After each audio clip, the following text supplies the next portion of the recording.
দেখতে পারতেছি, এটা কি আপনার অরিজিনাল ছবি? জি, কি করেন আপনি? আমি বাসা বাড়িতে কাজ করি। এত সুন্দর চেহারা, বাসা বাড়িতে কাজ করেন কেন?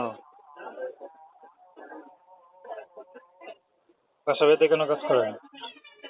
ওই রকম তো সংসারে দেখার মতন মানুষ নেই, এই কারণে অনেকটা কষ্ট করে বাসা বাড়িতে কাজ করি।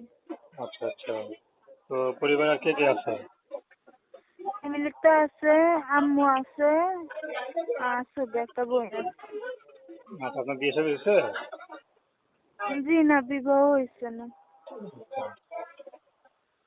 বাবা মা কেউ নাই? আম্মু আছে, আব্বু নাই। আব্বু আরেকটা বিয়া করে চলে গেছে। এখন ইউটিউবে আসলেন কি সহযোগিতার জন্য না বিয়ে শাদীর জন্য? বিবাহের জন্য। কেমন মানুষ পেলে বিয়ে করবেন? সে দেখতে যেমনই হোক তাতে কোনো সমস্যা নেই, সে যদি 2 বেলা 2 মুঠো ডাল ভাত খাওয়াইতে পারে, সুন্দর একটা জীবন দিতে পারে, আমি এরকম একটা মানুষ চাই। আচ্ছা, আপনার নাম কি বললেন?